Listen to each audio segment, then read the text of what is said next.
Welcome to the Carnivore Cast, a podcast focused on the carnivore diet and lifestyle, with practical advice from successful carnivores, citizen scientists, and top researchers. I'm your host, Scott Meslinski, and I'm here to speak with experts and experienced carnivores to get answers to your biggest and meatiest questions while helping you live your best life as a carnivore. If you enjoy the show, please consider supporting the Carnivore Cast on Patreon. By becoming a patron, you'll help us reach more people and continue to create content on carnivore. There are also exclusive perks available, such as private Q&As, consultations with me, and more. Become a supporter at patreon.com/carnivorecast. Check the episode description for the link. Thank you, and I'll see you there. Alicia at Fat Fueled on Instagram spent years yo-yo dieting before being able to get to a healthy weight, stop taking her antidepressants, and fully manage her symptoms by switching to an animal-based way of eating. With near 5 years experience under her belt, she now seeks to educate others through her Instagram page and speak to how this way of eating is more than just a diet. Welcome to the show, Alicia. Thank you so much, Scott. It's great to be here. Yeah, really excited to have you on and really fun to chat.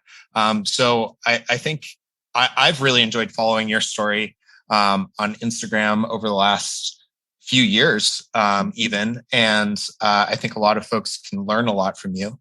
But let's hear like a little bit about your health journey. What got you here? Sure. Yeah. So as you mentioned, my name's Alicia and I live in Toronto, Canada. And I've been following a low carb diet for about 4.5 years now, and have been more animal-based for the past 3. And I came to this way of eating, as you mentioned, after many, many years of yo-yo dieting, trying all the latest and greatest fads and not really having any real success with them because truthfully, they're not sustainable long-term, right? And I had gotten to the point where I was feeling just honestly so defeated in everything and just not feeling like the best version of myself. I had put on weight and I was just feeling really crappy. I was depressed. Like I just wasn't in a good place. And I remember my parents coming down to visit me and they told me about this new Banting diet that they were doing. And they were telling me that, they were eating bacon and eggs for breakfast and they had all this energy and they were feeling amazing. And I'm like, hold up, what? I'm like, you're eating bacon and eggs I'm like, I haven't touched that stuff really in years because here I am. I've demonized bacon, especially like thinking it's just an absolute atrocity.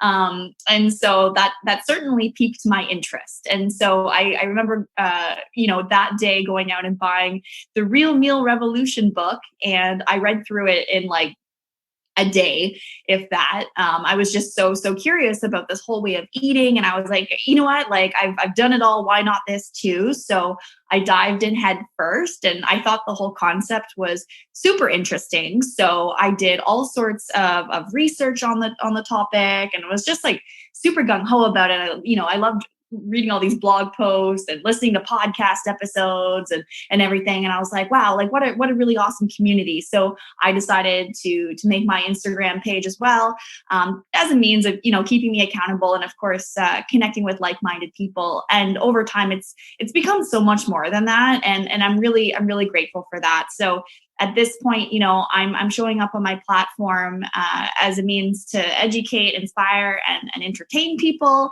And also show that, I'm a normal person. I'm not a complete weirdo and that this way of eating is 100% realistic for the average person. And I also like to, take the opportunity to speak to how this way of eating is more than just a diet. Like, of course, it's a great tool for that too. But, there's just so many additional benefits to it as well. It's not just a means of losing weight. And so for me, especially, as you had mentioned, I use it as a way to manage my symptoms of depression. So that's been huge for me. And that's kind of where I got to where I am today.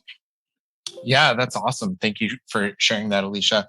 And I think what's fantastic about your page and your brand is, and I said this like a few years ago, but you've done it so well, is there isn't enough like lifestyle content about the carnivore diet. Like there's so much on Instagram and on YouTube and on TikTok of people living like if it fits your macro style lifestyle and like all these different things. And so many carnivore pages. I love carnivore community. I love the carnivore people, but it's just like, here's another steak pick. Here's another steak pick. But it's like, how do you actually make this part of your life? So how do you do that?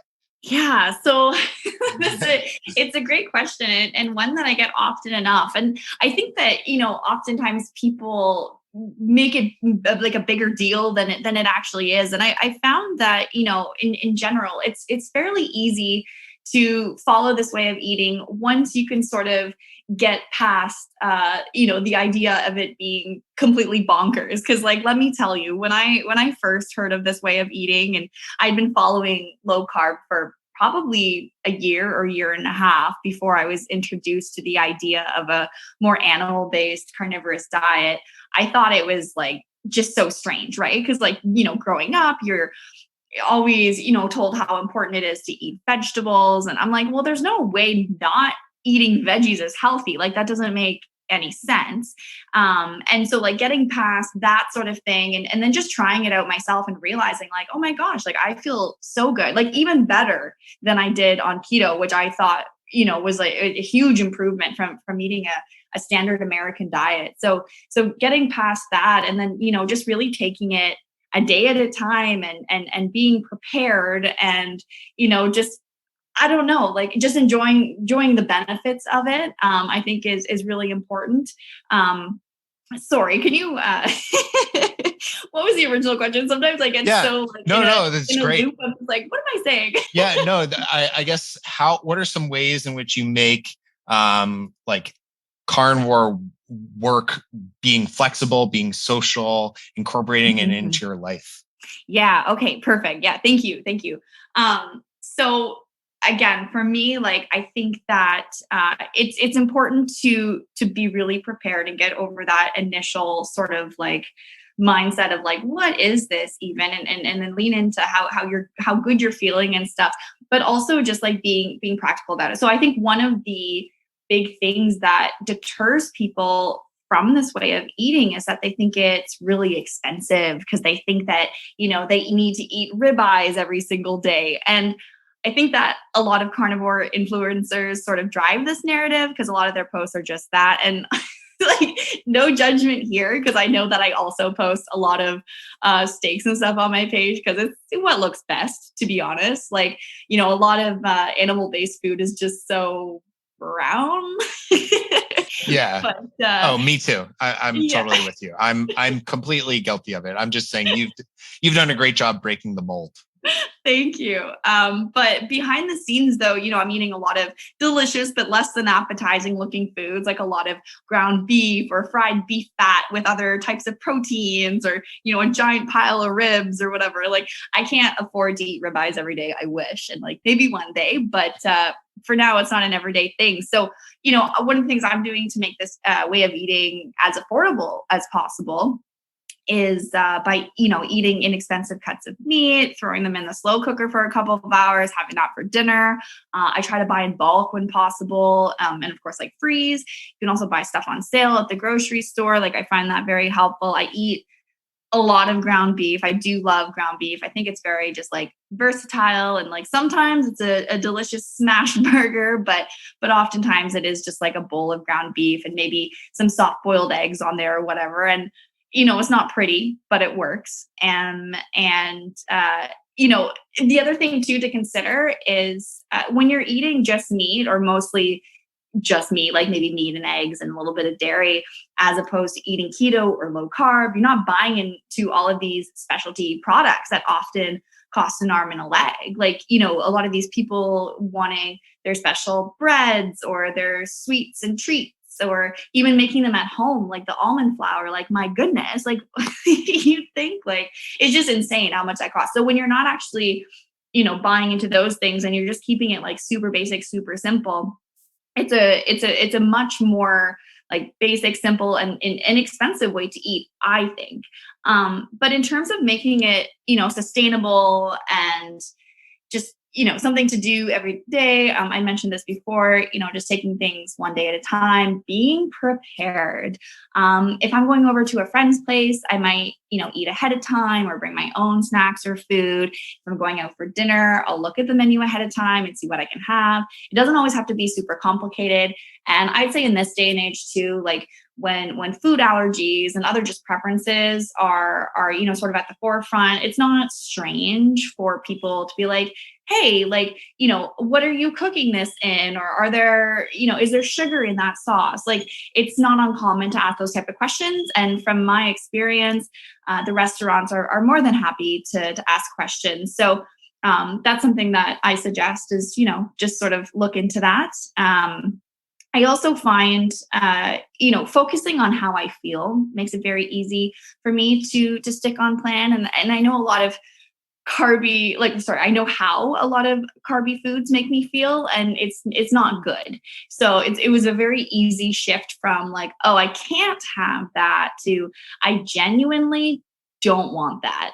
And that's not to say that like you can't or shouldn't ever indulge in off-plan foods ever again. And I know that, maybe not everyone agrees with me on this, but I'm of the mind that, every once in a while, a treat meal is fine.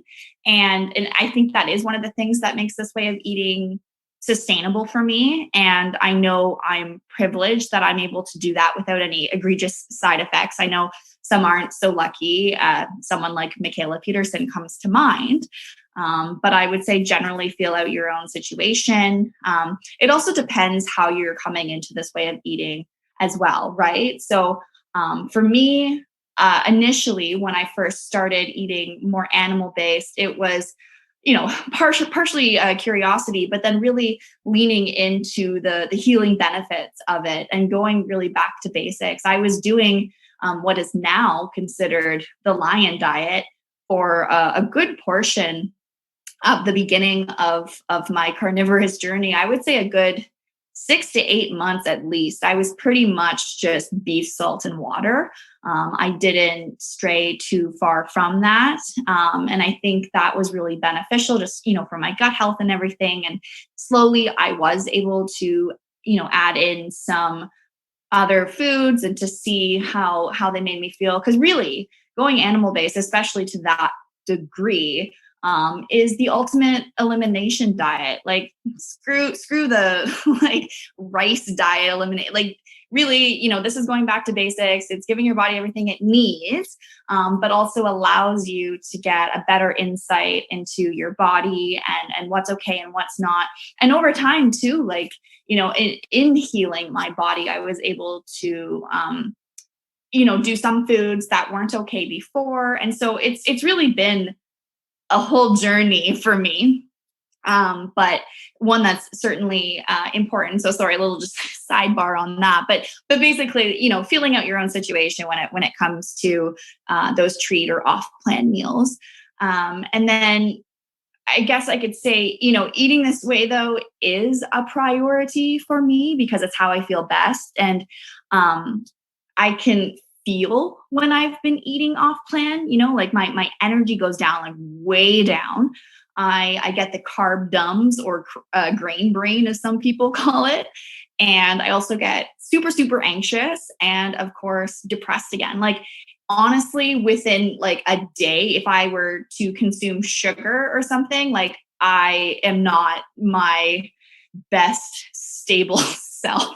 Like it's absolutely just so eye-opening to me how quickly I can like fall down. So it just, I think, from my perspective, speaks to how healing this way of eating is and how important it is as well. So yeah, that's sort of how I came to this conclusion. So like you'd mentioned before, and I think I mentioned as well, like I used to suffer from depression pretty badly, and I was on and off medication for well over 10 years. And in doing my initial research with this way of eating, I had read some really promising anecdotes about managing depression through low carb, high fat diet. And so I was like, you know what, I'm going to try this. I'm just going to, like, what have I got to lose? I'm like if you've ever been on antidepressants, like, you know what a shit experience it is. Like you're a shell of your former self. Like, you're not feeling downs, but you're not feeling ups either. And there's like a whole slew of other,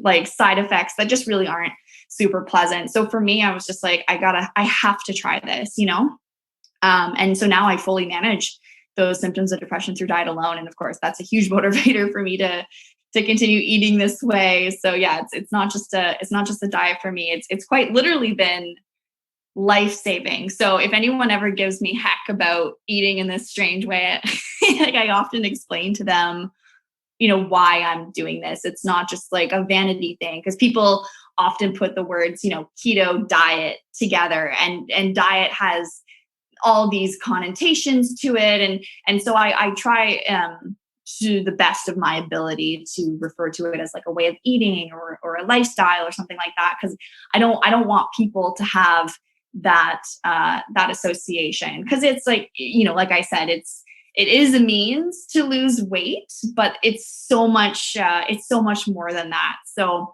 yeah. A lot of people ask me about how to make liver more tasteful and how to cook it or incorporate other organ meats on Carnivore. Optimal Carnivore can help you do just that with their grass-fed organ complex. It was created by carnivores for carnivores. They start by sourcing 100% grass-fed organ meats from New Zealand, gently freeze-drying the organs and encapsulating them into convenient bovine gelatin capsules. Just 6 of these capsules a day is the same as eating an ounce of raw organ meat. I personally take these every single day, as does my wife. Even though we both eat liver and other organ meats, our ancestors would have eaten the whole animal. And this unique blend has 9 different organs, including beef liver, brain, thymus, kidney, spleen, etc. And I think it's great to get a daily dose of these organs when you can. So it covers all your bases, whether you're at home or traveling. What's also cool is they plant a tree for every product sold, which helps the environment. So visit www.optimalcarnivore.com/carnivorecast and use the code carnivore10 to receive 10% off your purchase. Thanks, and back to the show. Yeah, I think there's so much amazing about what you said there, Alicia. I really like how you put some of those mindsets into perspective too, around like getting the training wheels going before you go out and like try to have like go out with friends and do this. Like there are steps to it. And also it's important to realize that like not everyone's life is constantly an Instagram highlight reel. And there are those very normal meals. Like I have those meals all the time. I eat ground beef 80% of the time and it doesn't look super appetizing, but that's not the pictures I regularly post on Instagram. Maybe I should for like a week, just always post my ground beef and see what people say.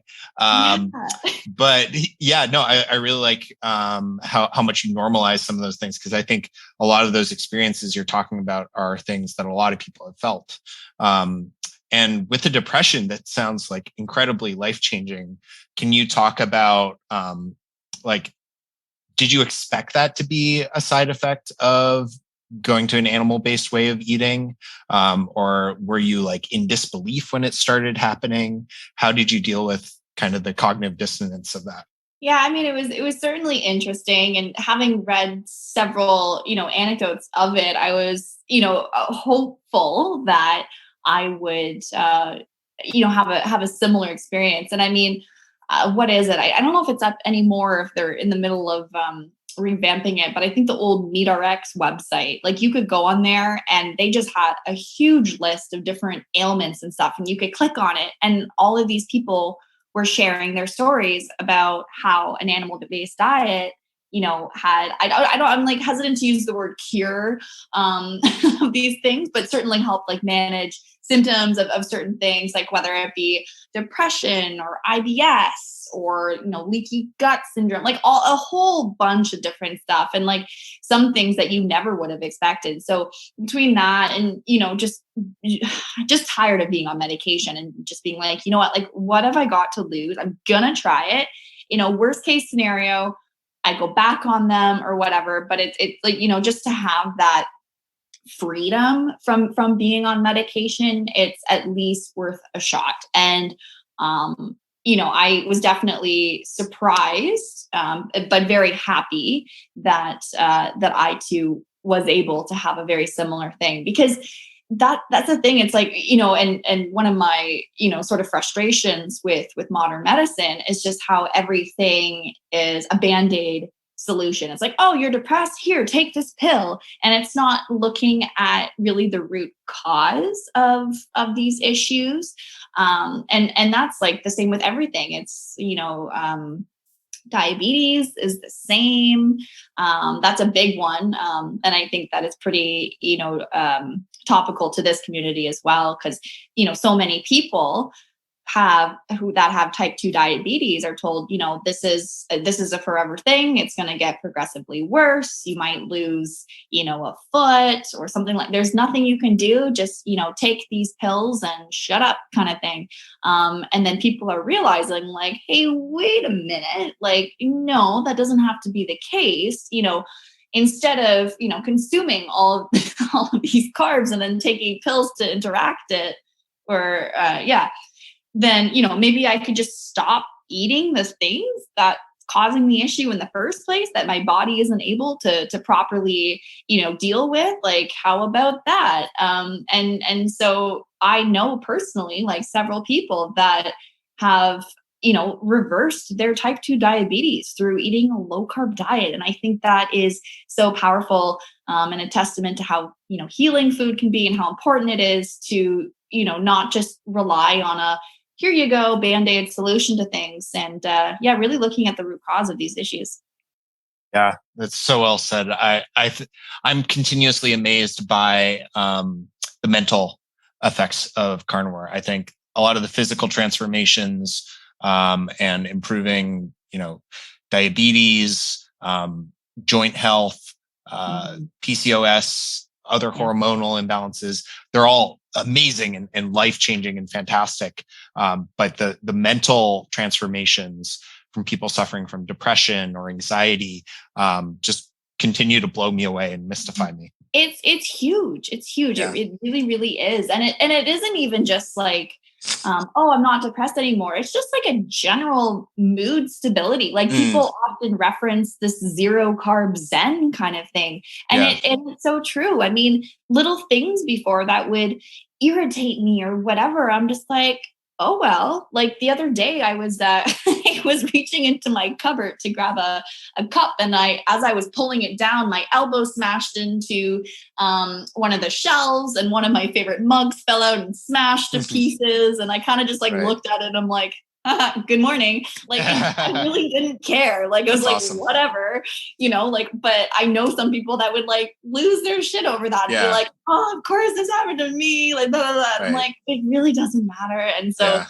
just it's just so much more chill these days. Yeah, that's great. And it doesn't happen for everyone. I want to make that clear. Like, it won't it's not a cure all, something you do and you're a completely different person and you never have a worry in your life or anything like that, but it can make a big difference.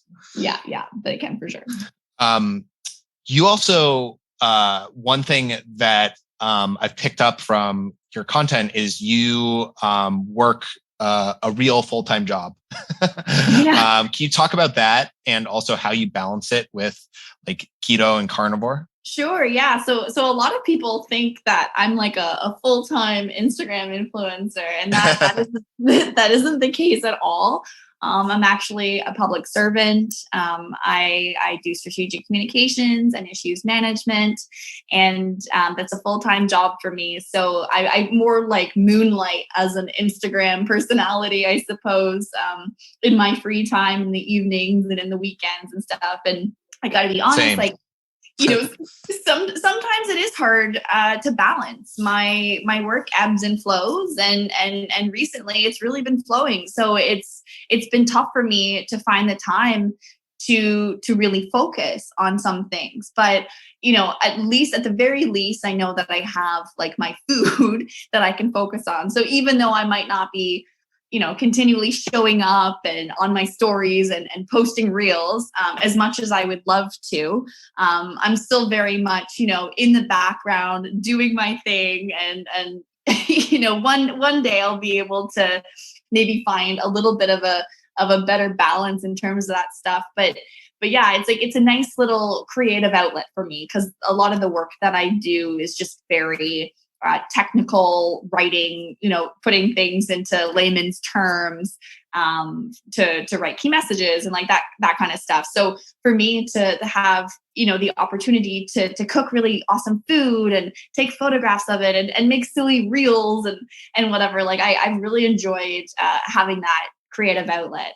Yeah, that's awesome. And you mentioned a little bit how you deal with people asking you about the diet, or how you respond when people think it's weird. But I think this is something still a lot of people struggle with. Like I always want to brush it off and just say like, oh, just own it. Like it's not none of their business. People are too concerned about themselves anyway. Don't make it a big deal. But that is still really hard for some people. And it is a really personal thing. And I appreciate that. So what are some of your tips for dealing with that? Yeah, I mean, and that's a tough one, right? Because as much as you might want to be like, mind your damn business, like, there's certain relationships that we want to maintain. Like you can't necessarily react like that to a boss or your mother-in-law, right? So right. You sort of need to find better ways of approaching that. Sometimes it's, easiest to just shut it down very politely and just be like, I appreciate your concern, but I actually feel really great. And then switch the topic. Like, don't even give them the time to say something else. Or if they do, then, I would just politely ignore it and continue to like have a separate conversation or something. Or, if you want to give them a little bit more, then, for me, like I've said, it's not just a means of losing weight. Like I do this to manage my depression. So if people are really like looking for an answer, I'd be like, yeah, I eat this way so I'm not sad all the time. Like, I don't know what to tell you, Deborah.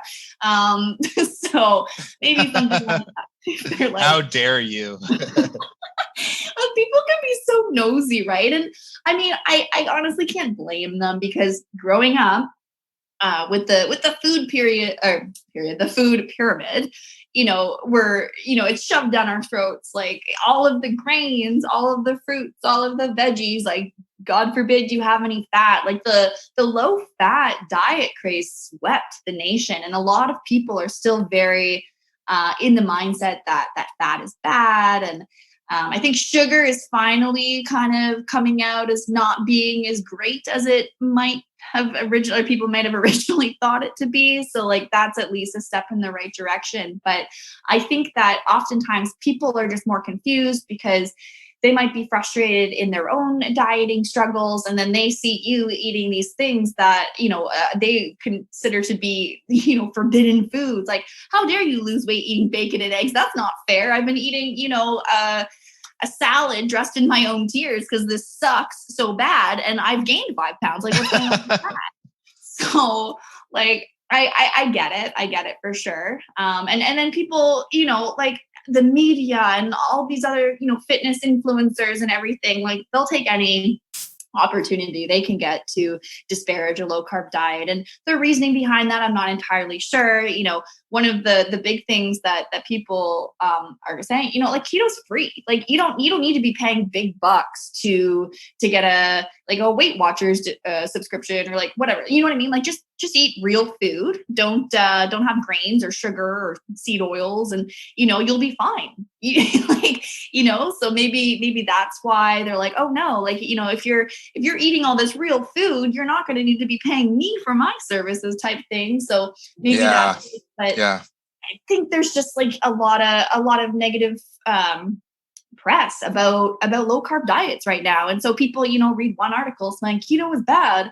And then they'll take any opportunity, they can to tell anyone else that without ever having tried it themselves. Or maybe they do try it themselves and they don't do it properly, or they decide like, you know what, it's not for me, and that's fine. That's their prerogative. But then then they switch back and they gain back the 5 or 10 pounds of water weight that they lost. And then they're like, see, I told you keto was bullshit.